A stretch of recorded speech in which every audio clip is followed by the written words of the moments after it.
This is the Distinctly Detroit podcast, the only pod that explores why one wants to be in the D. I am your host, Fiota Ship III, the director of the University of Michigan Detroit Center. Join me as I interview students, scholars, leaders, and innovators about living, working, and loving in Detroit. Hello, and welcome back to the Distinctly Detroit podcast, the only pod that explores what makes one want to be in the D. I'm your host, Fiota Ship, and today our guest was born in Puerto Rico but raised in Southwest Detroit. He is an activist, educator, historian, and musician that has served the community by being directly involved.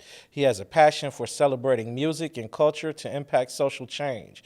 He has held numerous human service, academic, and cultural roles to promote and celebrate Detroit's Latinx community, the Arab Community Center for Economic and Social Services, Latino Family Services, State of Michigan Department of Human Services, Wayne County Community College, Madonna University, Wayne State University, and the University of Michigan have all benefited from his leadership. He received a bachelor degree from the Wayne State University and a master's of social work degree from the University of Michigan. A former Michigander of the Year and current leader of the Latin jazz salsa band La Inspiracion, the Bomba King himself, Osvaldo Ozzie Rivera, joins the DDP. Welcome, Ozzie. Well, thank you for that intro. Thank you. We're really thrilled to have you here. So tell me, what is a cultural organizer? Wow, that's a good question, and one I got to ponder, even though I've been thinking about that since my teen years. I guess I'm a community organizer who uses my love of music and culture in my organizing efforts. And I even use it in my classes, even my social work classes. I teach a course at Wayne State on the history, Afro-Latino history and culture in the United States. So that's obvious, but some people may not think of it in terms of community organizing or cultural diversity, but it's there. And so I was lucky enough to grow up in a musically involved family. My father was a musician. On my father's side, several uncles were musicians, and in fact, two of them are recording artists in Puerto Rico.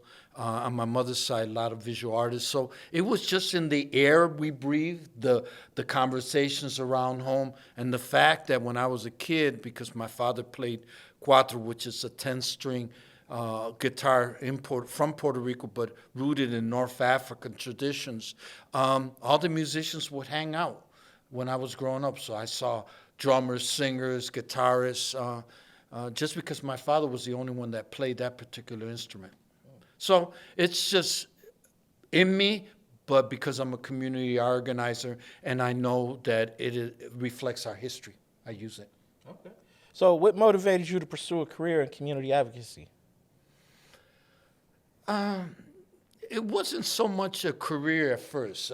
I'm lucky enough that throughout my career, I've been able to use that. But it was more evocation, a kind of, because of being raised in the late 60s at the tail and early 70s at the tail end of the civil rights movement, anti-war movement, it was just my belief system. And a couple of my uncles on my mother's side were good organizers, so I learned from them. They were some of the founders of the Puerto Rican Club here in Detroit, and several cousins were organizers. So it was just being involved, and then I developed some skills. I landed in some key jobs that I then was able to utilize those skills, whether it's running an agency, starting up some arts organizations, or even teaching right now. I take a community organizing bent to those courses.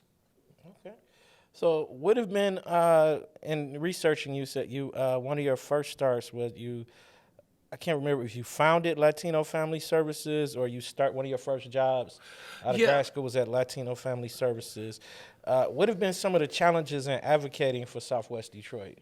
Yeah, I started at a relatively young age as 22, 23, as a youth worker at Latino Family Services. At that point, it was barely two years old. In fact, one of my cousins helped to found it, and a couple of my mentors did.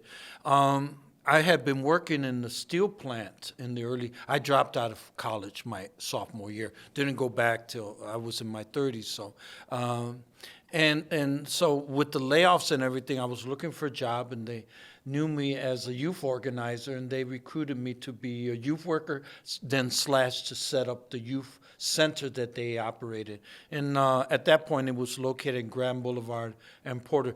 Latino Family Services barely exists right now, but at one point, it had been the largest human service providing organization in the state of Michigan, one of the top 10 in the Midwest, according to the National Council La Raza. So at one point, we had 21 different programs, 70-some staff in the early 70s, and a significant number of them, I'm happy to say, were community organizers. So if they were working in the substance abuse field or in AIDS advocacy or working with family, they had that orientation. And so I was at home.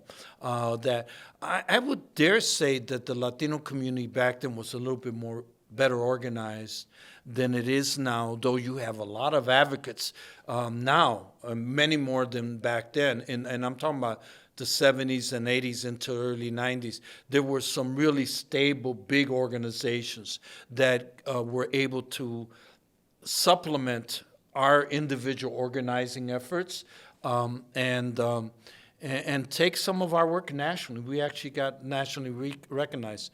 And so there's some challenges right now. A lot of activism, but not as cohesive and not as organized as back then. Probably too many people vying for leadership roles and not enough followers. A combination, and I think that of that, and I think that the city got hit hard in the 80s and early 90s. It really, if you remember, the 80s and 90s was a hard period for the city of Detroit. And so I think that had an impact, funding and things like that also.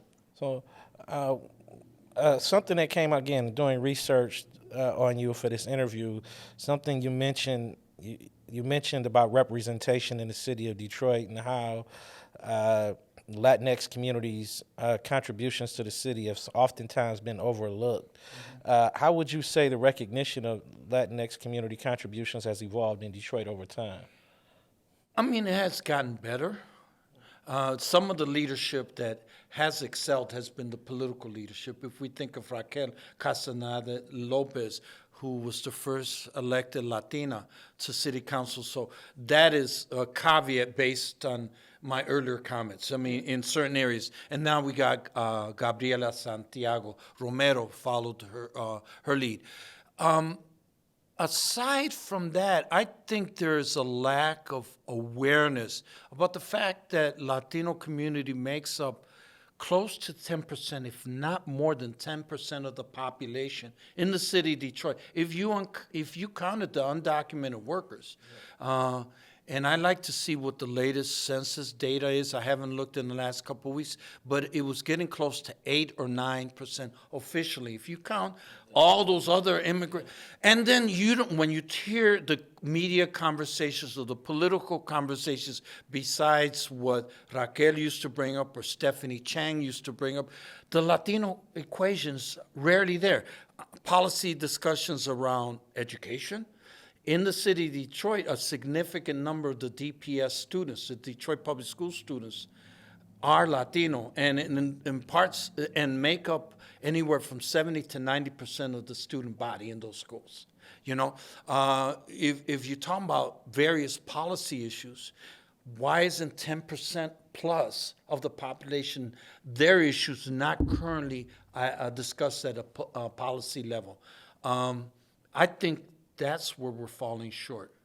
And that's why I kind of referred to the lack of cohesion for whatever reason in the Latino community for that advocacy, aside from the elected officials we had, who have always run as coalition candidates, not just representing Latino community, because they come from a multi-ethnic, multiracial community. And so even going back to before the state took over the Board of Education, there was a Latino on it, Juan Martinez, And he was elected based on coalition politics, you know. Um, he was on the school board before the state took it over, way back in the 90s. And so it's always been a hallmark of the Latino advocacy that it's always come from a coalition perspective. Well, you touched upon this a little bit, but one of the things is, the city of Detroit changed their charter, and now the city council represents districts. Yeah. How do you think that that district representation has helped in Southwest Detroit? Well, because of that, we got Raquel Castaneda Lopez. And quite frankly, at first, I thought she wasn't going to get elected. I guess over the years, I got a little bit cynical, and I was real happy. And quite frankly, by all accounts, she was pretty effective, and before retiring. I know Gabriela a little bit. I don't know her as well as I knew Raquel before she assumed the councilship, but she seems to be cut from the same cloth as Raquel, very go-getter, very inspirational in my conversations with her. She's a young person who could go places. She's a U of M social work grad too, right? Yeah, both Raquel and Gabriela are social workers. Gabriela, U of M school social work grad. And so there's been a history of social workers in Detroit politics. Even when we go back to Marianne Mahaffey. Okay, yeah. I remember her, yes. And they tend to be very progressive. Yeah, okay. Well, in your career, you've had quite a few different roles. You've worked in higher ed, the nonprofit sector, state government, and for yourself. What was your most challenging job?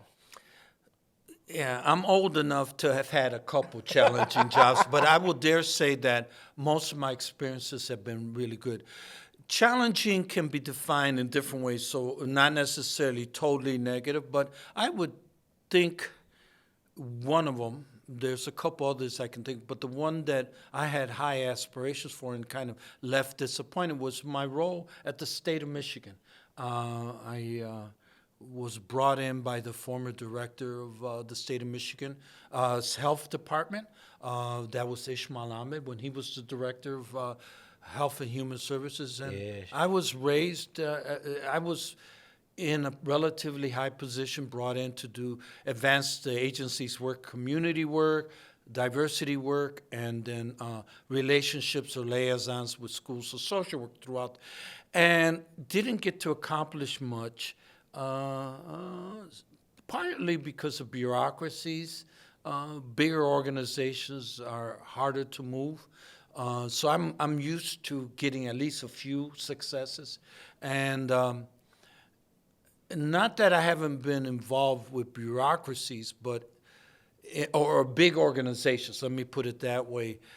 But it's hard to change policies. It's hard to change policies and probably had the least impact from a professional point of view. If I look at those numbers of years I was there, probably compared to my other jobs, had the least impact, left with the least impact. So I think that's personally, and from a career point of view, left me unsatisfied, if that answers your question. Yeah, you have a lot of diverse work. It just made it seem these different sectors, like, working in state government's got to be a lot different than working in higher ed and then social services and then being self-employed.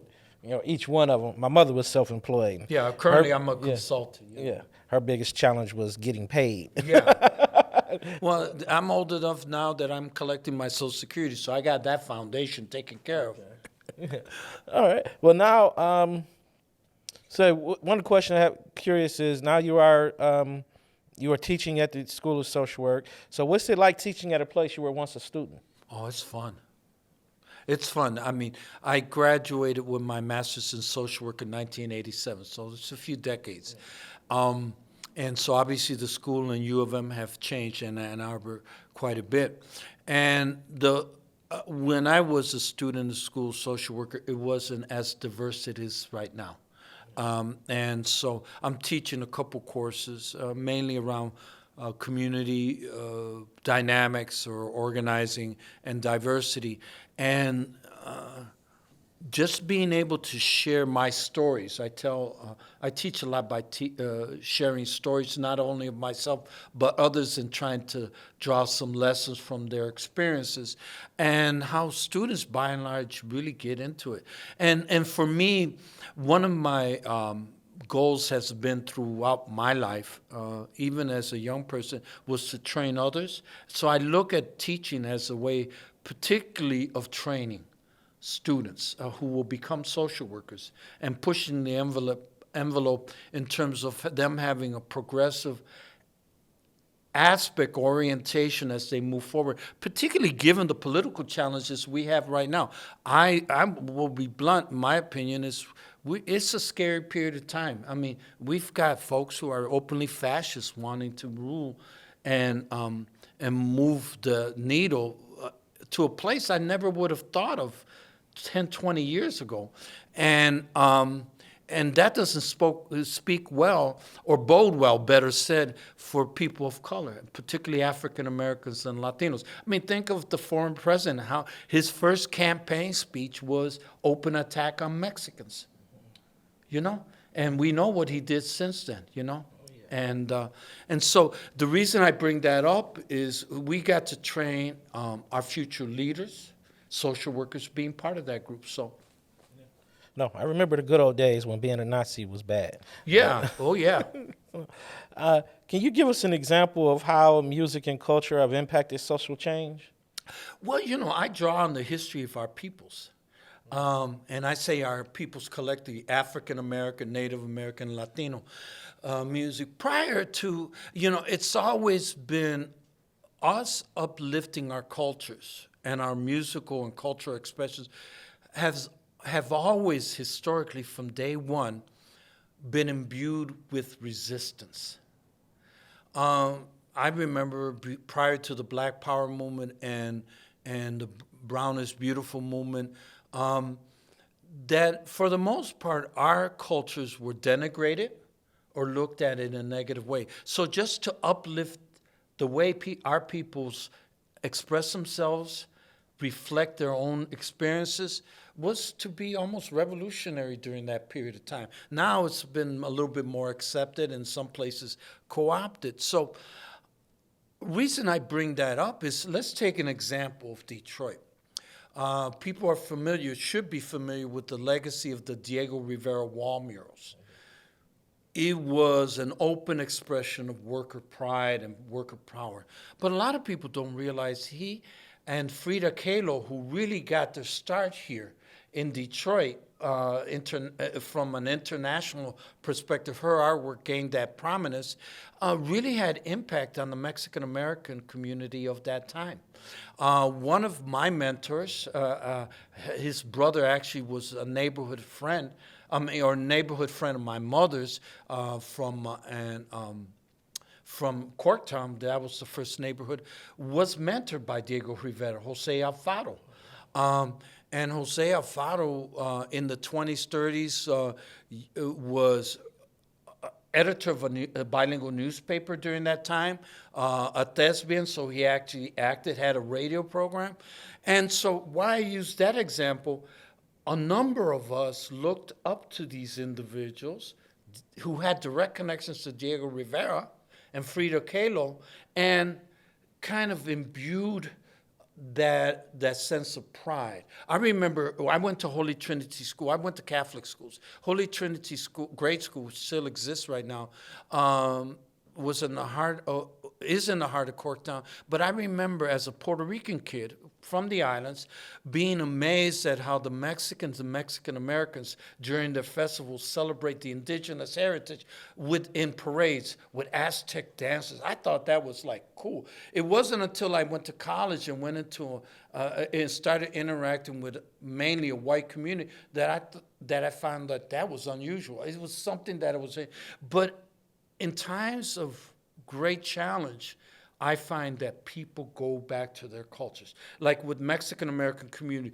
the whole tradition of the corridos, which was the borderland folk singing tradition, that they would tell their stories of their encounters with the Northerners the U.S. folks that had taken over half of Mexico. In Puerto Rico, I was raised or I was exposed to the Afro-Puerto Rican tradition of bomba drumming and dancing. I actually have a drum troupe and a percussion group. It wasn't until my 20s I realized that was a drumming tradition that goes by 500 years, rooted in the open resistance to the French and Spanish plantation owners. Yet it was fundamental. I remember at age 6, my father took us back, my family back to the island of Puerto Rico. We're from the southern part of the island, Ponce and Juana Diaz area, and he had been cutting sugarcane when he was 14 years old. And one night, my 2 uncles, who were barely 9 and 7 years older than me, I'm 6 years old, take a bunch of kids around this giant bonfire in the middle of the sugarcane plantation, and I see all these drummers and these dancers. As a kid, I'm just like mesmerized, and it left such an impression. Fast forward in my 20s, as I start to study Latin American studies and African-based studies in terms of the African diaspora in the New World, I realize and find out what it was about. Yet now, in every single community where you find Puerto Ricans in the United States, and definitely on that, you have young people taking this tradition that's about 500 years old. They dance in a circle, they drum in a circle. These sessions can go on for 20 or 30 hours long. Historically, they did. Back in the day before lighting, back in the sugarcane plantations or in the hills, you didn't have electrified situation. But these sessions used to go on for 20 or 30 hours during the weekend, and that was how the community built itself. Fast forward, you got people now using that tradition to actually demonstrate, to reaffirm their culture. And so I've never had problems organizing cultural troops within the Puerto Rican community because people are hungry, and it's a way of reaffirmation. If anything else, if I was to boil it down to my own experiences, elevating cultural reaffirmation of who we are as a people. And then you take it to concerts, you take it organization, it can just spread. All right, well, next question is, which do you enjoy most, teaching or performing? When I can do both together, I do. And that it's not a slip away from your question. Those different aspects of my life serve different purposes. I can get real intellectual and cerebral when I'm teaching class, but I'm always pushing for how does it connect to real life. When I'm performing in the Bomba group, and I think you've seen, I actually lecture while I'm drumming. Yes. And the Bomba tradition, to explain, is a community dance, and so I may have 5 or 6 dancers or drummers, maybe even sometimes we've gotten up as big as 15, but we invite the participants, those that are in the audience, to get around in giant circles. At one concert of Colors event, which you helped to organize, I remember we had about 100 people dancing with us. Yeah. Oh, I remember that. And so but I did it through a lecture performance format. But it was so, and you could see I just got animated with that. So it serves different parts of my being. One of the things about, I had put the drums aside for about 20 years, only occasionally performing once in a while. But I decided after that period, and for a number of different reasons, I couldn't deny who I was. There's a spiritual aspect to it. And drumming, there's definitely a spiritual aspect to drumming. Yeah, no, I've seen you drum and I've seen you speak, and you have a lot of energy in both, and I really enjoyed the performance, like I said, in the education. So we're going to switch it up a little bit to what we call our lightning round. These are a series of questions we ask each of our guests as a way of kind of parsing out everyone's different experiences in the city. Okay. And the first question is, how do you practice self-care? Lately, I've been changing how I do that because of my age. I'm going to be 69. Wait a minute. I'm losing track now. 69 coming up. And so I find that I don't have as much physical energy. And so I make sure that exercise, walking around a whole lot. I've always been into sports before, particularly basketball. But sometimes life gets in the way, work gets in the way. Now that I'm retired, I make sure I do that. And then when my body tells me, hey, you need rest, I do it. When I was younger, I would have just worked through it. The self-care also is to surround myself with strong people. Yeah. Because I live off their energy. What are you reading? Oh, I'm in the middle of reading a book. I read all kinds of books, but Juno Diaz, a Dominican writer, and his first book, I'm kind of picking up his books kind of late. He hit the scene around 2008, and it's about and it's the Dreams. It's a collection of stories, but I love storytelling, and he's a master in storytelling about what it meant for him as a Dominican, both on the island and New York City. And if you know about New York City, I teach about New York City in my Wayne State class as being the epicenter for decades now of the diaspora, because you not only have African Americans there, you got Puerto Ricans, Dominicans, Cubans, Trinidad folks from Africa, Haiti, and that shared experience. And in the book, he talks about that to a certain extent. But he does a really good job in the short stories of detailing the difference of experiences on the island and then in New York. Oh yeah, because there's more New York. There are more Puerto Ricans in New York now than in Puerto Rico. Well, in the United States, for sure. Yeah. For sure. The numbers of Puerto Ricans in New York have kind of lowered. They spread out. Like Florida has over 1 million Puerto Ricans now.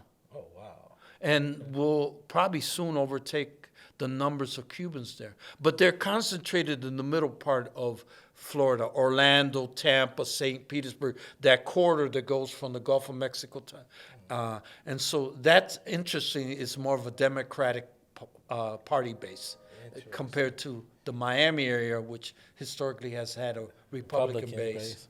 I got a friend who's Puerto Rican and lives in New York, and his cousins in Puerto Rico call him a Nuyorican. Yes. And he hates it. It just burns him up all the time. He's like, I hate that I'm Puerto Rican just because I haven't been on the island. But it's just funny that to me, it's interesting meeting folks that are from other places, and they can talk about their homeland and reference. And being a black man from Detroit is, it just, to have that reference point, I've always found interesting with those folks. What are you watching? A little bit of everything. I can watch a political commentary. I just watched a documentary about Oscar Micheaux, who the very famous pioneer African-American filmmaker who started in the silent movie period of the 1920s. And I had read about him, but I watched HBO special on him recently. I had the time, and it was amazing the kind of work he did in the 20s, 30s, and 40s that were black owned. He was obviously African American, but his productions were basically black control, black owned and black distributed, and really provided a counterweight towards the stereotypical view of African Americans in Hollywood. And he really became famous because I forget the name of the film he did, that actually was a response to Birth of a Nation. If you know about the film Birth of a Nation, it was one of the more powerful silent films that really exalted the rebirth of the Ku Klux Klan. Yes. And so he right away got in, and his stuff was commercially successful also. Okay. Oscar Micheaux. Micheaux. So it's on HBO. Check that out. Yeah. Okay. What are you listening to? A little bit of everything. Obviously, Latin, I'm always into it. But, it depends on the mood. If I want to really be in a calm mood, I'll listen to symphonic music. I always listen to jazz on a daily basis. And I love Brazilian music. Because it's a combination of Latin, but its approach is so different than Spanish Caribbean music, which is more upfront and driven. You could get into some sambas that are laid back, bossa nova that is laid back. And so it depends the mood that I'm in. So when you go out to eat, where do you like to go out to eat in the city? A lot of different foods. Obviously Puerto Rican food, but that's hard to find. There's only 2 restaurants that I can think of that serve Puerto Rican food and Dominican food. And with the COVID situation, I've cut back. And Puerto Rican and Dominican food is quite different than Mexican food, Yes. which is what I like. And obviously, I like Mexican food. Where Mexican food, when you think of the traditional, is more indigenous. Tacos and tostadas and tortillas, they're not Spanish. They were here already, right. Those foods here when the conquistadores came over. Whereas Caribbean food, like New Orleans food and Jamaican food, is more a blend of African and various European traditions, also native. And so, for example, in Puerto Rican food, we eat arroz con gandules, but in Jamaica, they call it rice and pigeon peas, and they just have a different seasoning. A lot of the food, my mother used to cook stews that are very much like gumbo, Yeah. So I love Thai food, and I love me some Arabic food. And I happen to live in a part of Detroit that borders Dearborn and Dearborn Heights. So whenever I want good Arabic food, I'm there. It's easy to find. And we know COVID has affected this a lot, but when you go out to socialize, where do you like to socialize in the city? Pre-pandemic, going to hear other people play, whether it's at concerts or festivals. I like festivals. Open air festivals. You don't have too many months in Michigan to really celebrate that. When I lived for a year in Los Angeles, oh man, every weekend I was at an open air festival. And my sister is a singer, went out there back in the early 80s to do some studio work. So I got to meet some top people through her, because of her studio work and her connections. So, and so that's why I love Concert of Colors, because I used to go to Shane Park all the time. And pre-Shane Park, a lot of young folks don't remember the ethnic festivals at Hart Plaza. And even before then, when they used to be on that strip right behind Cobo Hall, just in front of the river, back in the 70s, and so I used to run a youth center back then, and we would just load up the kids in vans and just take them every single weekend, because back then, particularly under the Coleman Young administration, that was really celebrated. So one weekend you have East Asian music and foods. The next one was Polish. The next one was African American. The next one was Latin American, Irish. Those kind of weekly experiences, I'm sad that most young people don't get. I miss those ethnic festivals. Yeah, because also during that time, the city, prior to the 80s, every weekend you could go to a festival, different parts of the city. Yeah. And we would just do that. And so it's more corporate now. Yeah. Okay. What is something someone visiting Detroit has to do while they're here? Go to Belle Isle. Having worked in Southwest Detroit and raised in Southwest Detroit, I remember often after closing up my youth center on a summer day, 4 or 5 times, because our building at that point was close to Grand Boulevard and 4th Street. Just shooting down Fourth Street, and then catching Jefferson from downtown. And 3 or 4 times a week, just sitting by the water. It's a real treasure. To get to know the city, don't get stuck in one part of the city. The city is so varied and so many experiences. And go to the Motown Museum, of course. The DIA, all that stuff. The last question is, where can we find you?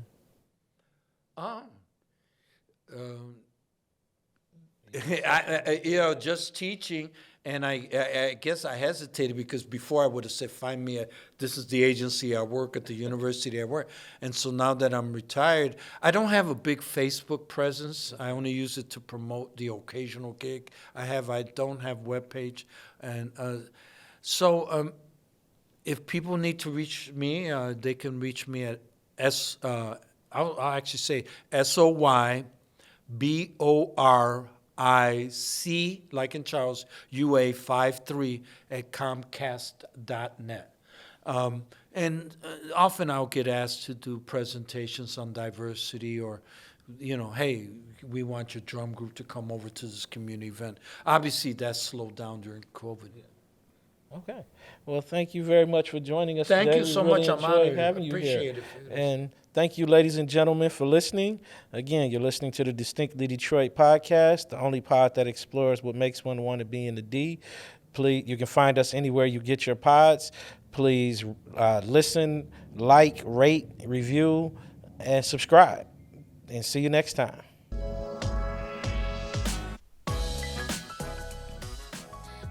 Thank you for listening to the DDP. This is a production of the University of Michigan Detroit Center. You can find us anywhere you get your pods. Please rate, review, and subscribe. This podcast is directed and produced by Marlon Franklin, edited by Mackenzie Hewitt, writing contributions by James Neely and Florence Alexander.